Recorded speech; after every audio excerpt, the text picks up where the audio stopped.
So, isa pong mapagpalang umaga sa bawat isa. Amen. So, napakabuti ng Panginoon. Amen? Amen. So, ngayong umaga, tayo po ay darako sa ating isa sa pinakamahalagang bahagi ng ating paglilingkod sa ating Panginoon. Yun ay ang pakikinig, pag-aaral ng mga salita ng Panginoon na mula sa kanyang mga salita sa Biblia. No? So, alam naman natin na ngayong buwan, no, buwan ng Disyembre ay ating inaalala, no, halos buong mundo, inaalala yung kapanganakan ng ating Panginoong Hesukristo. Tama?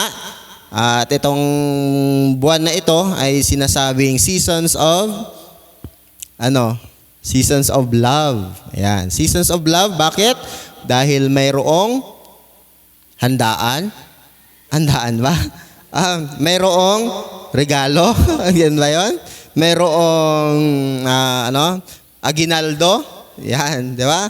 Dami na naman tayong matatanggap na mga aginaldo. Ang may mga ninong. Sino dito ang walang ninong? Kapag December at wala kang ninong, ikaw na yung pinakamalungkot na bata, 'di ba? Kung wala kang ninong. Bakit? Ay saan ka mamamasko, 'di ba? Or meron din, pwede ka ring mamasko sa iyong mga kamag-anak or sa mga kilala, pero iba talaga yung feeling kapag may ninong ka, ano? Sigurado, pag nagkadto ka sa ninong mo, may exact amount gid ikaw nga ginaasahan na itao. Mataoning 20, ayun, 20 ba? Ayan. So, ito yung panahon, no, na kung saan ay nagkakatipon ang mag-anak. Ayan. Nagkakaroon ng reunion para ipakita yung season of love. No, pero sa banal na kasulatan po ay atin pong mababasa, atin pong makikita ang tunay na diwa ng pag-ibig, no? Nang dahil sa kapanganakan ni Hesukristo. May purpose yung pagkapanganak ng Panginoon. Hindi lamang yung pagmamahalan na makamundo, kundi ito ay yung dakilang pagmamahal na ipinakita ng Diyos para sa mga tao. No? At yun ang ating pag-aaralan ngayon. No? So, pag-aaralan natin kung sino ba talaga si Jesus Christ. Ano ba talaga ang kanyang purpose, no? Sa mundong ito. Bakit ipinadala or bakit pumunta pa si Jesus Christ sa mundo? Yan. Bagamat siya ay tinatawag natin na siya ay Diyos, siya ay banal, pero siya ay nagpakababa para sa atin. So ang teksto po natin ay makikita natin sa Lucas chapter 2, verse 10 hanggang 11. Yun, samahan niyo po akong basahin natin ang mga salitang ito. Ang sabi po dito sa verse 11 ng chapter 2 ng Lucas, ngunit sinabi sa kanila ng anghel, huwag kayong matakot, ako'y may dalang magandang balita para sa inyo na magdudulot ng malaking kagalakan sa lahat ng tao. Verse 11, isinilang sa inyo ngayon sa bayan ni David ang tagapagligtas, ang Kristong Panginoon. Sa English version po, sabi dito, and the angel said to them, do not be afraid, for behold, I bring you good news of great joy that will be for all the people. For unto you is born this day in the city of David a Savior, who is Christ the Lord. So, sandali po na muna tayong manalangin at hingin natin sa ating Panginoon ang katalinuhan at kaalamang nagmumula sa Kanya para maunawaan natin ang mga salita niya. Tayo po ay manalangin.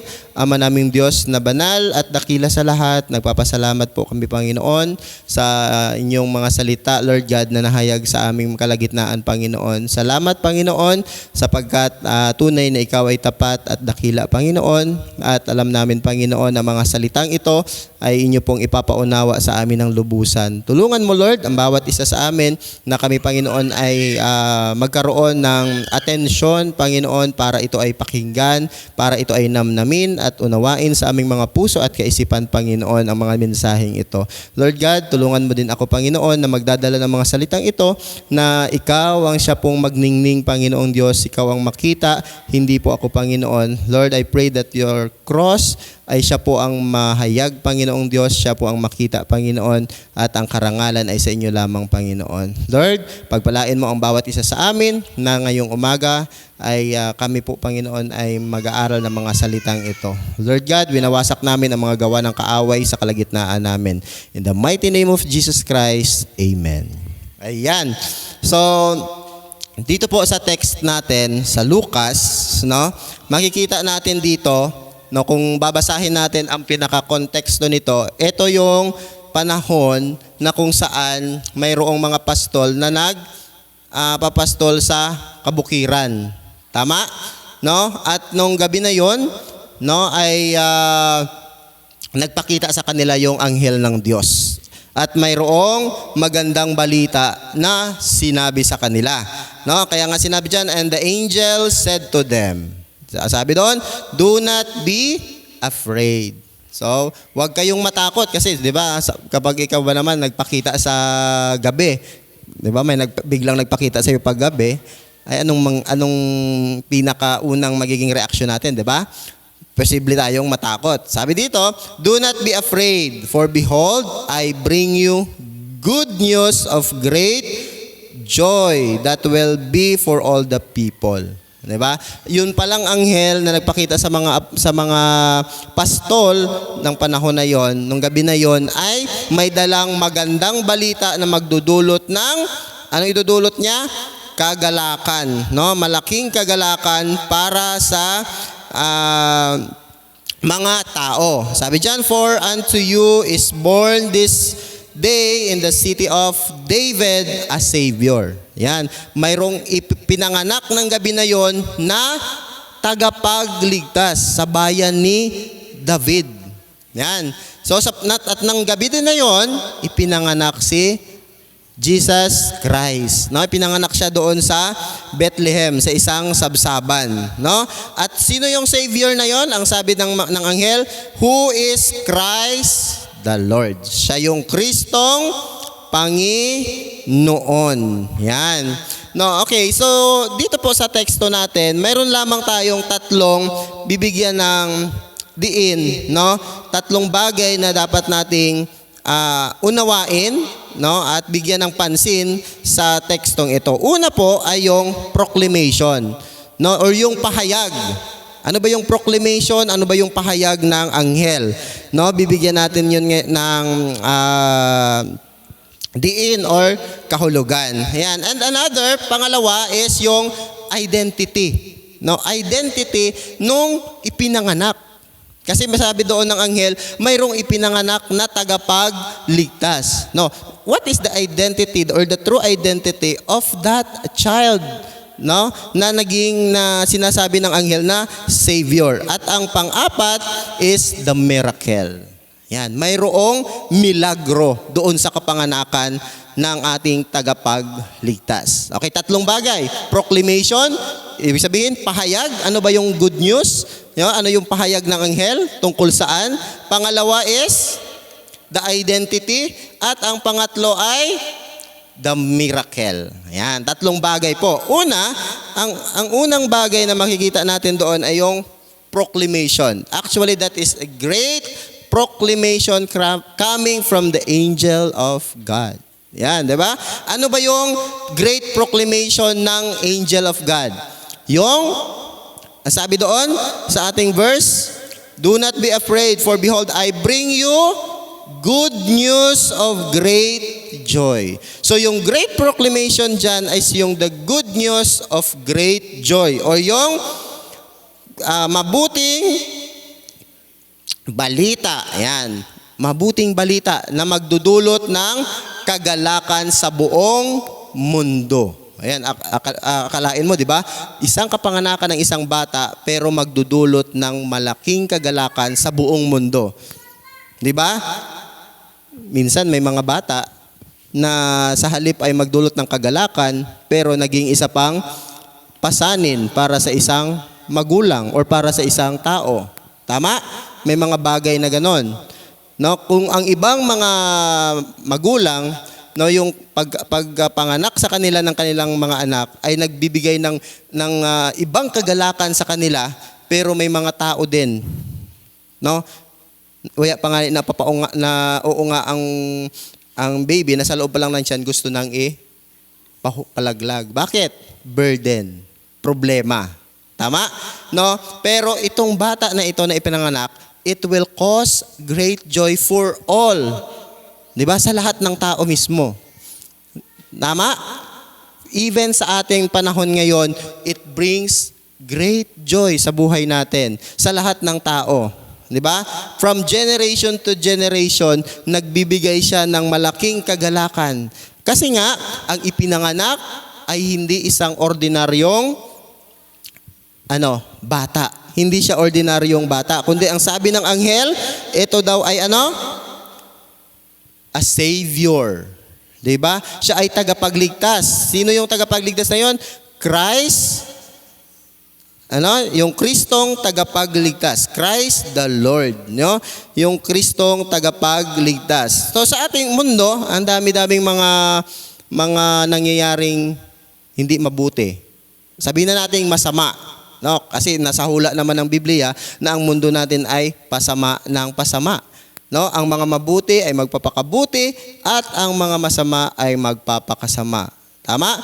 Kaya yung mundo natin, papunta na siya sa destruction, no? Na kahit anong gawin ng tao, hindi na niya ito kayang ayusin. Bakit? Pasama na eh. Diba? Pasira na ng pasira. Ang ozone layer ba na gagawa na ng paraan na ayusin? Di ba hindi? Dati nung elementary ako, ang ozone layer, yung butas ng ozone layer is parang bansa ng Europe. Di ba? Anong time pa yun? 1990s. 'Di ba? Anong year na ngayon? 2025. So gaano na siguro kalaki ang butas ng ozone layer na nagdudulot ng sobrang init sa ating mundo. 'Di ba? So kaya kung mararamdaman natin ngayon ang init, sobrang init. Halos doble nung init nung mga panahon 1990s or 80s. 'Di ba?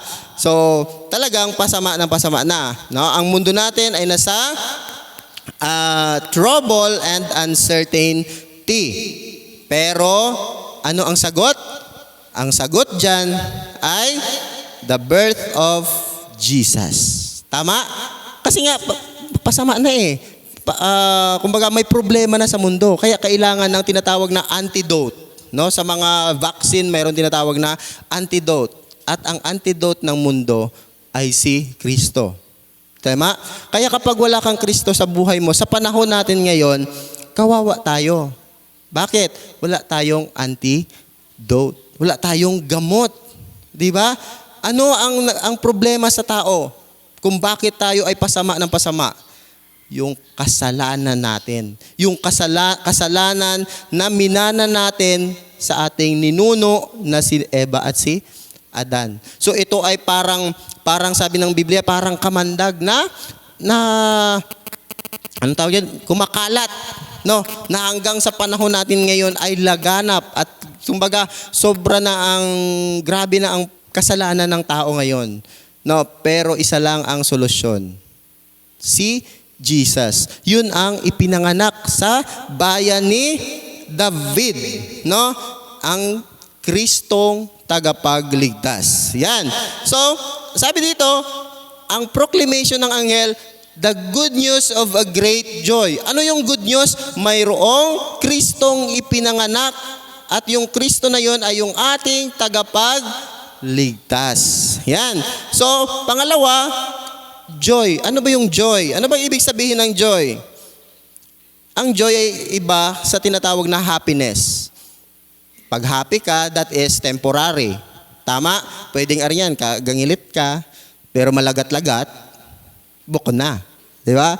Pwedeng ngiting ano? Ay, ngiting aso.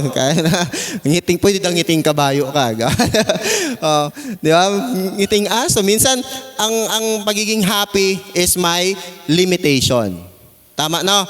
Limitation. Pero pag sinabing joy, no, itong tinutukoy ni Jesus Christ dito, itong great joy na sinasabi, ito ay isang deep joy na nagmumula talaga sa kaibuturan ng ating puso na kahit anong sitwasyon, kahit anong pinagdadaanan natin, meron tayong kagalakan sa puso natin. Tama?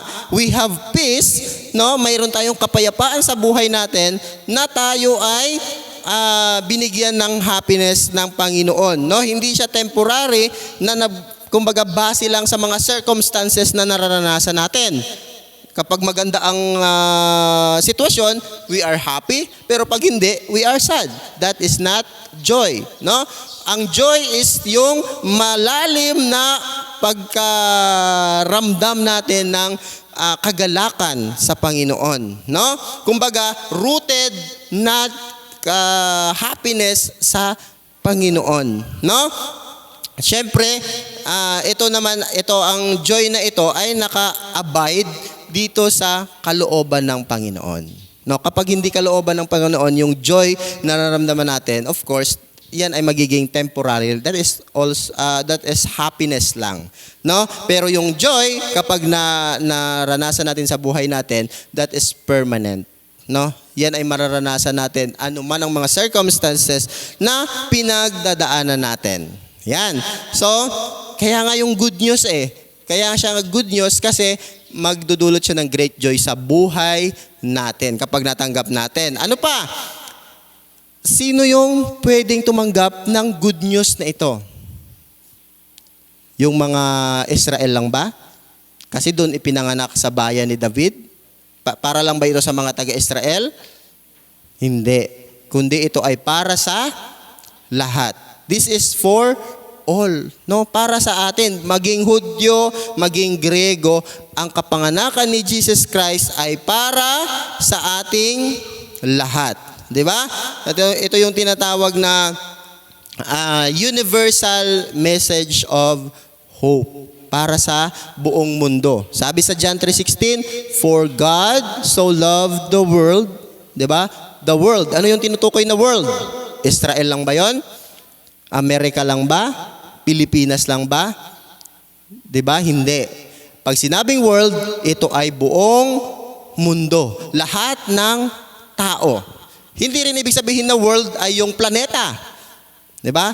Pag sinabing world, ito ay yung mga taong nakatira sa mundo. No? Ito yung minahal ng Panginoon. Sabi, for God so loved the world. Itong mga tao. No?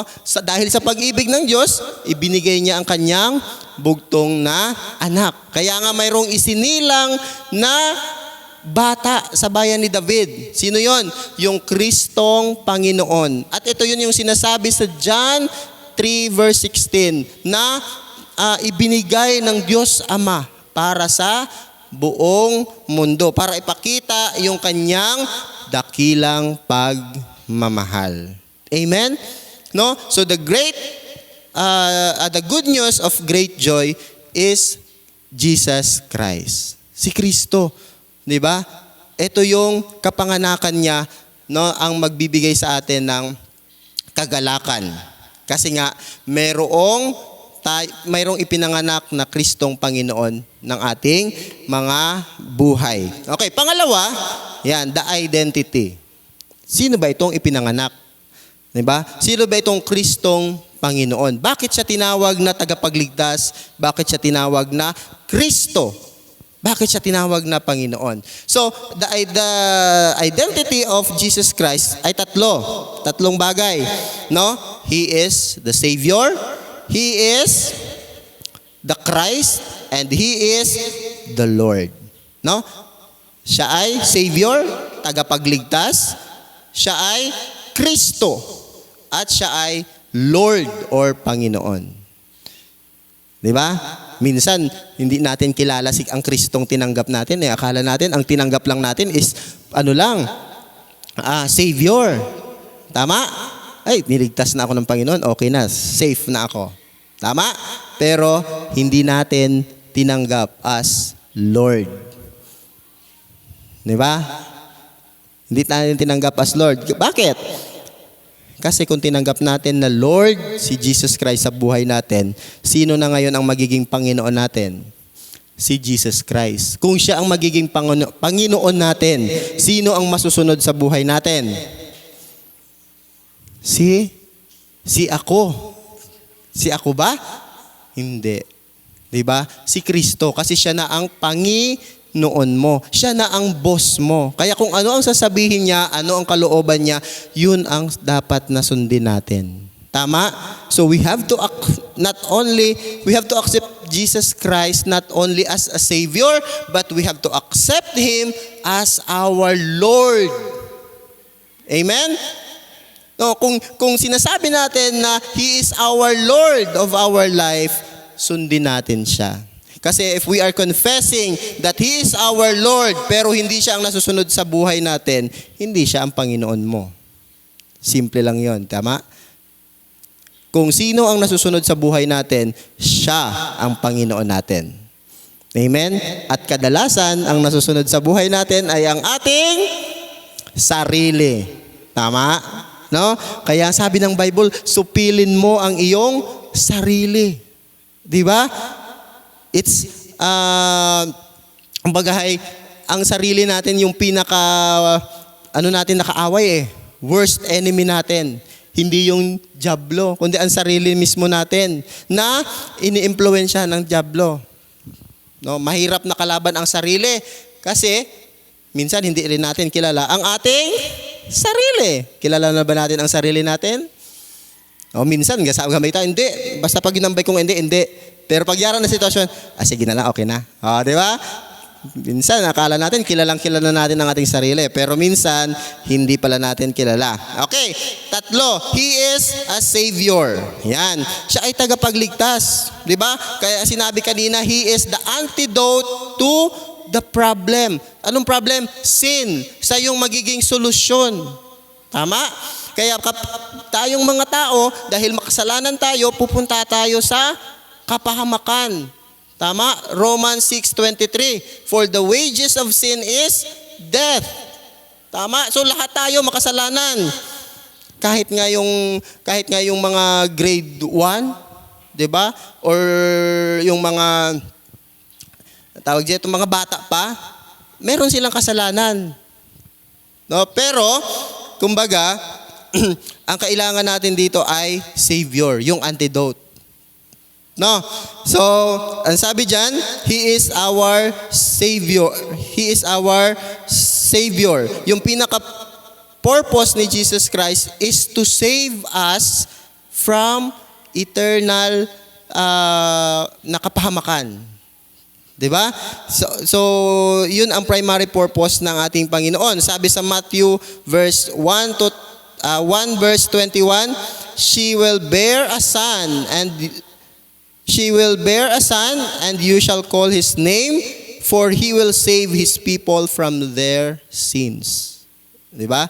Ang sabi dito ay siya daw ay manganganak ng isang sanggol na lalaki at tatawagin siyang Jesus dahil siya ang magliligtas sa mga tao sa kanilang kasalanan. Yan. So kung hindi natin tinanggap ang Panginoon, no? Ang kasalanan ay mananatili sa buhay natin at walang magiging solusyon sa ating kasalanan, no? Kundi si Jesus Christ lamang. No? Ito ang ginawa ng ating tagapagligtas na si Jesus Christ. Ito ay kumbaga pag-ako sa kasalanan ng lahat ng tao. No? Yung kapanganakan niya, yung pagkamatay niya sa krus ng Kalbaryo, ito yung nagbayad ng kasalanan natin. No? Kaya nga yung pagkaligtas natin sa kasalanan natin is yung dahil sa finished work of Jesus Christ doon sa krus ng Kalbaryo. Kaya yung nakikita natin sa buhay natin is yung cross, no? Yung cross ay yung sign that Jesus redeemed us. Tama?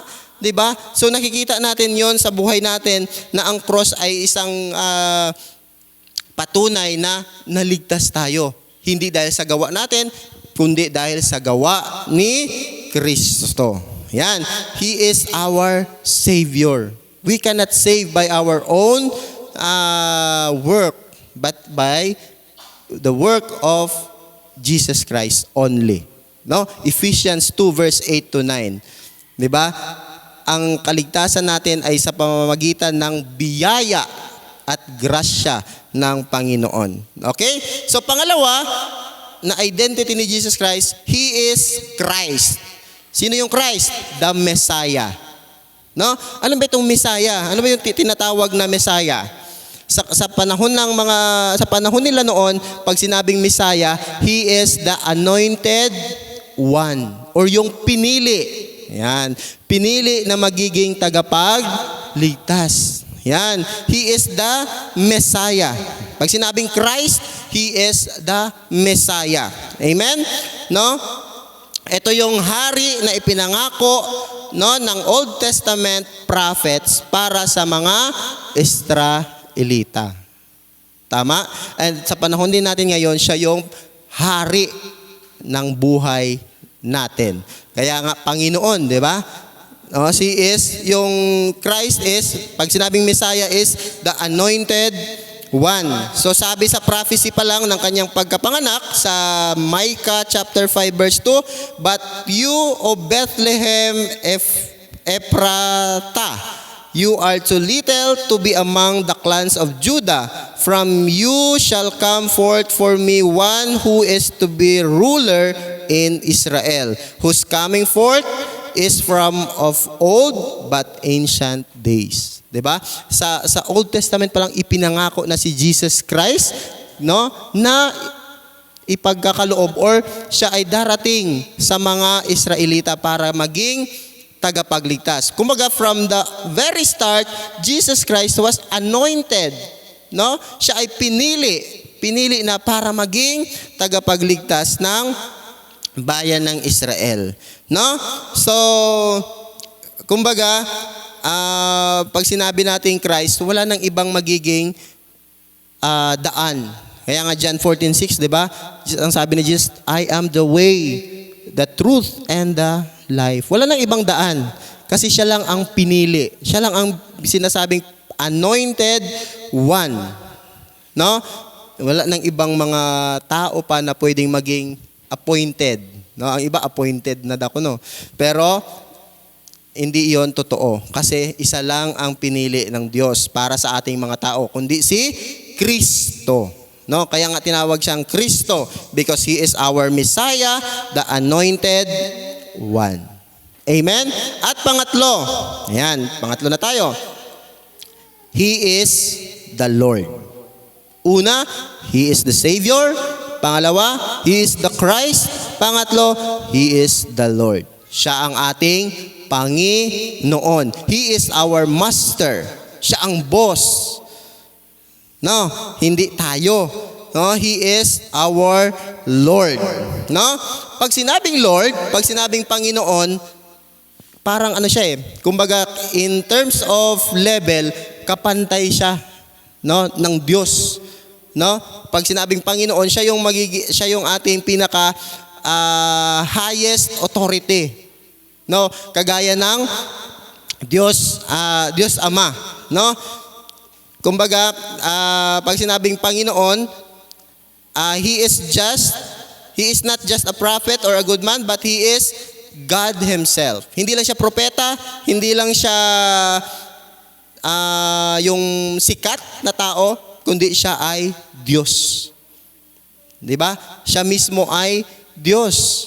Ang Panginoon mismo, sabi sa John chapter 1 verse 1. 'Di ba yung memory verse natin nung prayer meeting natin? 'Di ba? Anong sinasabi sa Juan 1:1? Nang pasimula pa, naroon na ang salita. Kasama ng Diyos ang salita at ang salita ay Diyos. Tama, Diyos si Kristo. That's why siya ay tinawag na Lord. He is the Lord because He Himself is also a God. Tama? No?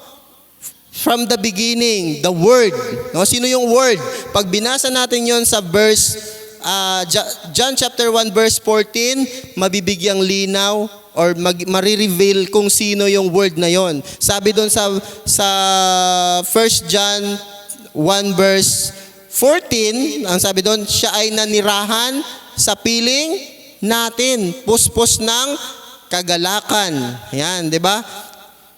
Sige, basahin na lang natin kasi hindi ko masyadong sa ulo. Okay. Naging tao ang salita at nanirahan sa piling namin. Nakita namin ang kaluwalhatiang tunay na kanya bilang kaisa-isang anak ng Ama. Siya ay puspos ng kagandahang loob at ng katotohanan. So yung word na sinasabi sa verse 1 na God ay siya yung Jesus Christ na nakasama ng mga apostol na nanirahan kasama nila. Tama? That's why si Jesus Christ is our Master. He is our Lord. Dapat we have to accept that in our mind and in our heart that He is our Lord. Siya ang ating Panginoon. Kaya kung Panginoon siya, kung siya ay Master natin, kailangan siya ay nasusunod sa buhay natin. Pag sinabi niyang go, we have to go. Pag sinabi niyang stop, we have to stop. Tama? Diba? May kanta si Chris Tomlin, when you say I go, diba? Atong I will follow you. Yun. Diba? Pag sinabi ng Lord na ganito, wala nang, hindi ako. Diba? Bakit? He is our Master. Diba? Yan. So, pag ang isang halimbawa sa pulis na lang kasi mga stricto pagdating sa mga tinatawag natin na command. Na pag nag-command ang CEO na ito ang gagawin mo tapos hindi mo sinunod, anong mangyayari doon sa kanyang tauhan? Push up. Ngani kung push up lang, di ba? Ang iba, maaaring i-demote siya or maaaring parusahan siya. Di ba? Pag mga ROTC lang, pwedeng push up lang. Oh, give me 200 push up. Oh, di ba? Kasi nga may master. Di ba? Meron siyang Panginoon. How much more sa atin? Di ba? Ang Panginoon natin ay Diyos. No? Kaya kung tunay ka na alagad ni Kristo, kapag hindi mo sinunod si Jesus Christ, no? Hindi mo sinunod ang Diyos, no? Dahil tunay kanyang alagad, anong mangyayari? Atong 100 push-up, mararanasan natin ito. Ano yon? The consequences. Tama? Kaya kung nararanasan natin ang mga minsan problema, minsan nararanasan natin pagsubok, let's evaluate. No? Tingnan natin, ano bang mga nagawa ko na hindi ayon sa kalooban ng Panginoon? Di ba? Kapag oo, kaya pala, di ba? Minsan we have to be sensitive sa Panginoon. Minsan kapag nakaranas tayo ng problema, bukod ako palang ng Panginoon.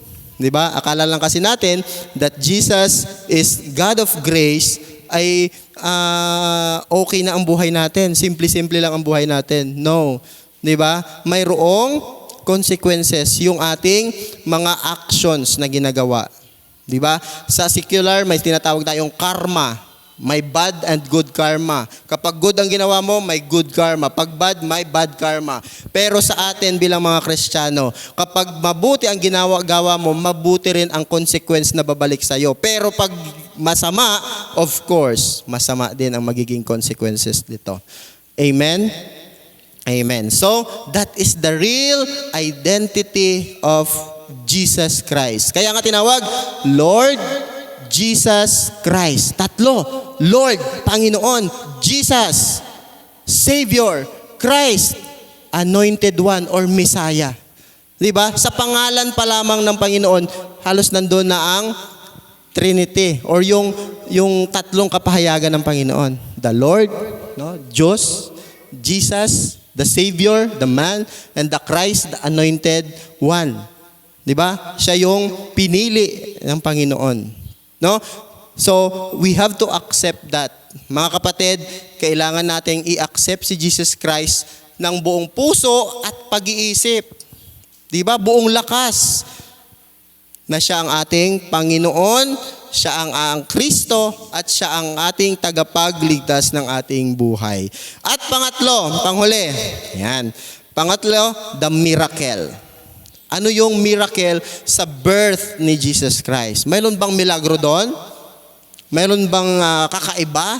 Mga unusual things na nangyari na parang hindi mo natin mapapaniwalaan? Kasi pag milagro, di ba, parang hindi natin mapaniwalaan. Parang imposible. Pero sa Diyos, anong sabi ng Lord? For God, nothing is impossible. Walang imposible sa Diyos. Ang lahat ay posible. Yan. Paano nagkaroon ng miracles? Isaiah 7 verse 14. Tingnan muna natin itong Isaiah 7 verse 14. Okay. Isaiah chapter 7 verse 14. Ang sabi dito, yun. Dahil dito, si Yahweh mismo ang magbibigay sa inyo ng palatandaan. Yan, palatandaan. Maglilihi ang isang dalaga at magsisilang ng isang sanggol na lalaki at tatawagin sa pangalang Emmanuel. Saan doon ang miracles? May miracle ba? Meron. Saan doon? Maglilihi ang isang babae. Actually, ang nakasulat dyan is maglilihi ang isang dalaga.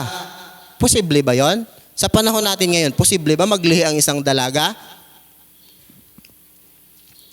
Pwede. Nagalihi na nga yung ibang arya. Mga grade 7, 8, 9, 10. Minsan elementary galihi na. Pero, adjust and use na. Di ba? Minsan may chat na nangyayari. Pero yung sinasabi dito na dalaga sa English version is virgin. Pag sinabing virgin, hindi pa siya nakaranas na sa lalaki. No, hindi pa siya nagagalaw ng isang lalaki. That is virgin. No, kaya nga tinawag na Virgin Mary. No, si Mary itong tinatawag. Kaya nga Virgin Mary kasi hindi pa siya nagagalaw ng isang lalaki. Even si Jose. Tama? Pero in a miracle way, no, naglihi itong si Mary. No?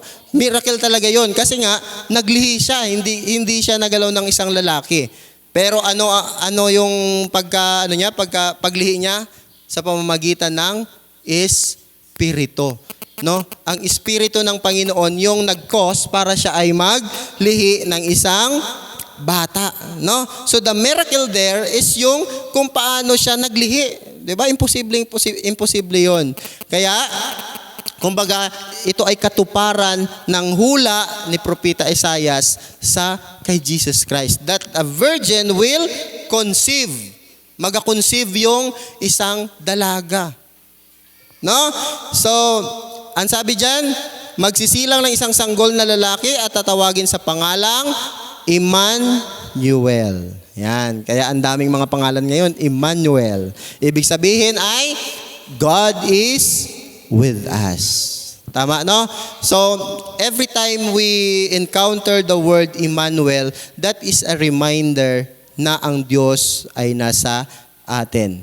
No? Kumbaga yan ay katotohanan, patotoo na tama ang pangako ng Diyos. Once we accept Jesus Christ as our Lord and Savior, siya ay mananahan. He will indwell in our life through His Holy Spirit. Kasi nga, ang pangako ng Panginoon, sabi niya dyan, tatawagin siyang Emmanuel. Emmanuel means, God is with us. Tama? Ang meron sa atin, Holy Spirit. Nung tinanggap natin ang Panginoon, nag-indwell sa atin ang Holy Spirit. And the Holy Spirit is one person sa isang Diyos. Tama? Because we believe na mayroong isang Diyos na mayroong tatlong kapahayagan. At ang isa doon ay ang banal na Espiritu. At ang banal na Espiritu ay Diyos din. Tama? The Father is God, the Son is God, and the Holy Spirit is God. And they are one. Isa lang sila. Tama? Magkaiba lang sila ng kapahayagan. No, kaya yung katotohanan ng salita ng Panginoon na tatawaging Emmanuel, meaning God is with us, yan ay pinatotohanan sa buhay natin nung tinanggap natin si Jesus Christ. Nag-indwell ang Holy Spirit sa buhay natin. Amen? So, the prophecy, yung prophecy ni Propeta Isaias, nagkaroon ng fulfillment sa panahon ni Mary nung kanyang ipinanganak si Jesus Christ. Tama? No? Ayan. So sa Matthew chapter 1 verse 23, tingnan po natin. Mateo chapter 1 verse 23. Ito yung fulfillment, no?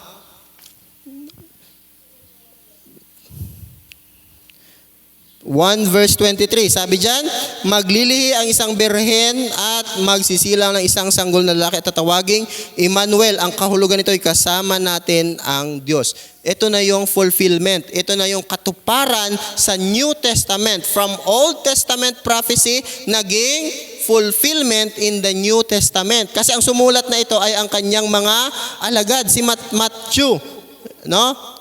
Ang nagsulat na ito, no? Sabi diyan maglilihi ang isang birhen.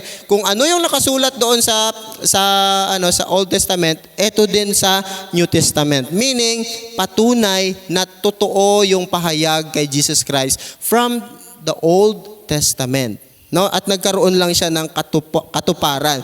And yung pagkapanganak niya, it is considered as a miracle from God. No? Miracle yun galing sa Diyos kasi hindi naman yun kaya ng tao. No? Pwede bang dayain ng tao yon? Pwede bang dayain ng science? Hindi. Ang Diyos lang ang makakagawa nito. No? That is the fulfillment of the prophecy ng ipinangako sa atin ng Panginoon. No? Kaya, ang sabi dito, He is fully God, He is fully man. Amen? Siya ay fully, 100% na Diyos, 100% siya na tao. Bakit kailangan maging ganon? Bakit kailangan 100% na Diyos and 100% man si Jesus Christ? Bakit kailangan maging ganon? Pwede ba kung 50% lang na Diyos at 50% lang na tao? Pwede ba yon? Hindi yun pwede. No? Kasi hindi yun magiging qualified para tubusin ang kasalanan ng mga tao. Tama? At hindi siya pwedeng maging isang mediator from God to man. Di ba? Kasi nga, hindi pwedeng makipaghalubilo sa Diyos ang hindi banal. Tama? Ay kung 50% lang siya nga Diyos, hindi siya pwede dito sa langit. Tama? Kasi ang tao is makasalanan. Kaya Jesus Christ is not 50% na Diyos. He is fully God and fully man. Diba? 100% siya na Diyos, 100% din siya na tao para magiging mediator from God to humans, no? Sabi dito, bridging the gap between a holy God and a sinful humanity. No? Kailangang maging 100% Diyos and 100% na tao siya para matubos niya ang tao sa kasalanan, no? Ito ay mahalaga sa ating kaligtasan. No? Na sa kaligtasan natin, because only a sinless God and man could pay the debt for human sin. 'Di ba? Yan. So, napakaganda ng mensahe ng Panginoon. Napakaganda ng mensahe ng kapanganakan ni Jesus Christ. No, kung ating uunawain na nanamnamin natin, talagang ma-amaze tayo sa ginawa ng Panginoon. 'Di ba? There is a miracle. Kaya pala ang miracle ng Panginoon ay sa kanyang mga salita ay ang dami. Kasi nga He is God. No, nung nandito siya sa lupa, He is God and He is man. Fully God and fully man. Kaya nagagawa niya yung mga miracles. No, because ordinary man cannot do miracles. Pwedeng magawa siya ng tricks. Kagaya ng mga ginagawa ng mga magicians na that is tricks. Pero ang sa Diyos, hindi yung tricks. That is miracle. Milagro. Amen? So, milagro kasi galing sa Diyos. Imposible, pero sa Diyos ay walang imposible sa Panginoon. Yan. So, ano yung magiging tugon natin? Ano kaya magiging tugon natin? Yamang Jesus, ano yung una natin? Ay yung kapanganakan ni Jesus Christ, ang proclamation ay good news that brings great joy. Ano pa? Na-reveal yung kanyang identity, true identity. At yung pangatlo is, ano yung pangatlo? Nalimot na ako. Ano yung pangatlo? The miracle. Yung milagro, kahambay ko lang nalimot na Yan, the miracle. There is a miracle in His birth. Kumbaga yung miracle, ito na yung panghahawakan mo na tunay yung prophecy or tunay yung salita ng Panginoon. At tunay si Jesus Christ. No? So, yaman ganoon ang mensahe ng Panginoon sa atin. No?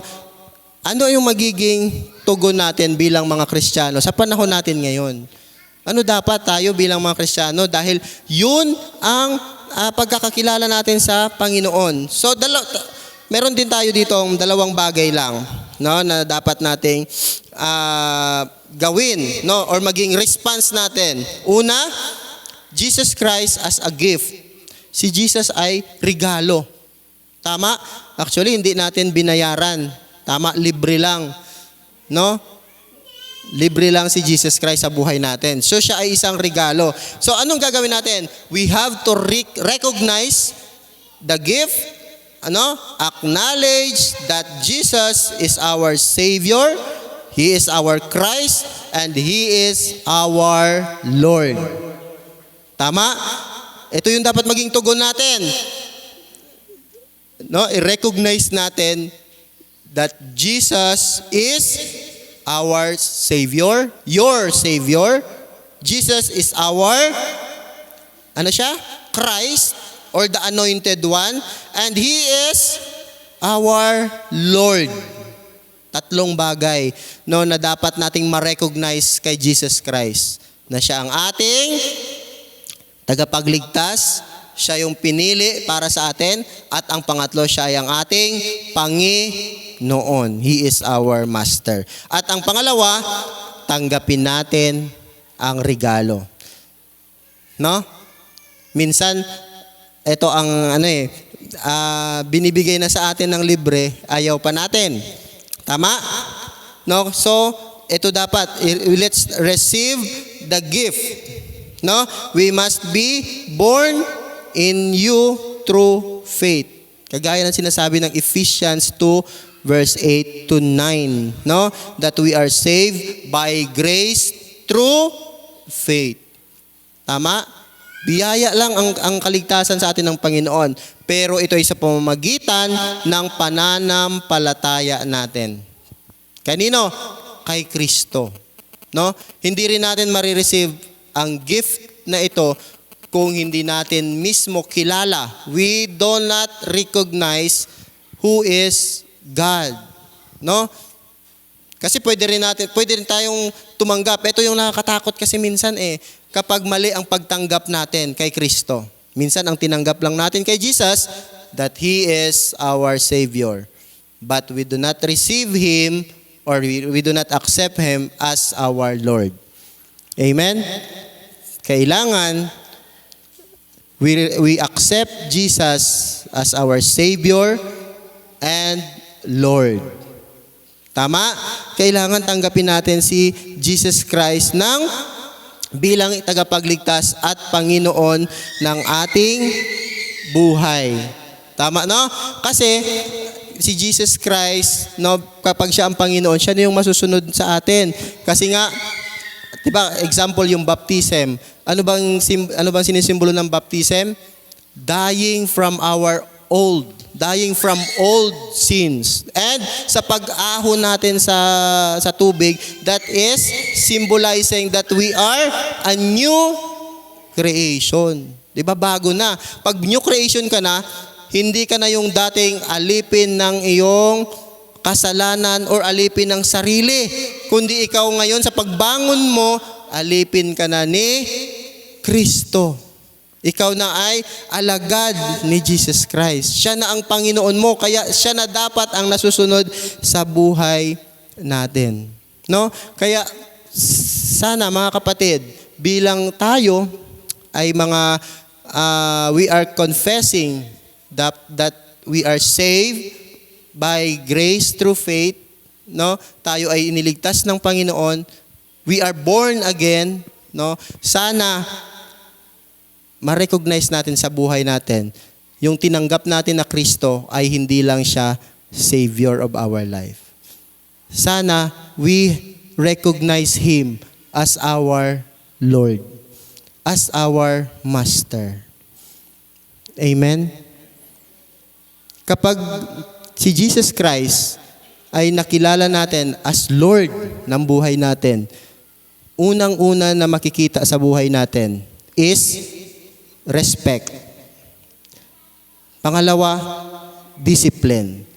Pangatlo, love. Tama? Kasi kung sa mga sa secular, for example, sa mayor, he is our master, mayor, tama? Pag nakikita natin si mayor, ano ang ipinapakita natin? Di ba mayroon tayong respect? Mayroon tayong discipline. Tama? Ha? And obedience. Yan. Tama, obedience. Di ba? Halimbawa, mayroong gathering, nagpatawag si mayor sa lahat ng kanyang mga tauhan dito sa San Agustin. Kapag nagsasalita si mayor, nandun ka sa harapan, paano natin maipapakita ang respect, discipline, and obedience sa kanya? Di ba? Paano? Yan. Sa ano lang yan? Sa secular lang yan. How much more sa Lord? Dapat mas lalo natin ipakita yung respect, discipline, love, and obedience sa Panginoon. Bakit? Yung Diyos na nagtawag sa atin, Diyos na nagligtas sa atin, hindi lang siya tao. He is a fully God. He is Almighty God. Tama? He is Spirit. Diba? Saan man, sabi sa Bible, saan man nagkakatipon ang dalawa o tatlong katao, nasaan ang Diyos? Nasa kalagitnaan. So kung itinuturing natin na ang gathering natin ngayon ay sa Diyos, nandyan sa kalagitnaan natin ang Diyos. So how can we show discipline and respect sa Panginoon? Diba? Yan ang tugon natin bilang mga Kristiyano. Yan dapat ang maging tugon natin. We have to recognize Him as Savior and Lord of our life. And after recognizing Him, kailangan ipakita natin. Kailangan nag-manifest sa buhay natin. Yung sinasabi natin that He is our Lord and Savior, nakikita sa buhay natin. Amen po? Nawa po ay napagpala tayo ng kanyang mga salita at tayo po ay manalangin sa Panginoon. Ama naming Diyos na banal na dakila sa lahat, pinupuri ka namin, Panginoong Diyos, at pinapasalamatan. Kinikilala namin ang iyong kapangyarihan. Kinikilala namin na ikaw ang Diyos na tagapagligtas at ikaw ang aming Panginoon. Lord God, salamat sa mga salitang ito, Panginoon, na ngayong umaga ay amin pong napagbulay-bulayan, Panginoon, at nahayag sa kalagitnaan namin, Panginoon. Bagamat ito, Panginoong Diyos, ay lagi namin ang naririnig, Panginoon, ng mga salita mo.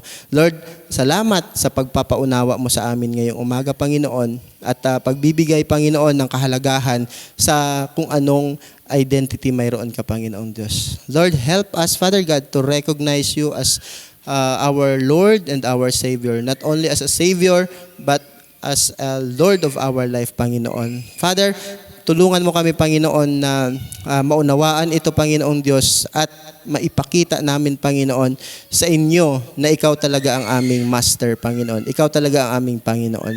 Lord God, I hope na ang bawat isa sa amin, Panginoon, ay tumalima, Panginoong Diyos, sa iyong mga utos, Panginoong Diyos, sa iyong kalooban, Panginoon. Lord, ngayong umaga, hinihiling po namin, Panginoon, na palakasin mo po ang spiritual na buhay namin, Panginoon. Hinihiling namin ng patnubay at paggabayin mo sa amin, Panginoon, sa aming mga kaisipan, sa aming pisikal na buhay, Panginoon, na kung saan, Panginoon Diyos, walang iba na masunod sa buhay namin, Panginoon, kundi ikaw lamang, Panginoong Diyos. Lord God, salamat sa mga salita mong ito, Panginoong Diyos, na alam ko po, Panginoon, ito ay magbibigay ng buhay sa bawat isa sa amin, Panginoong Diyos. Purihin ka sa pangalan ni Jesus, ang lahat ay magsabi ng Amen.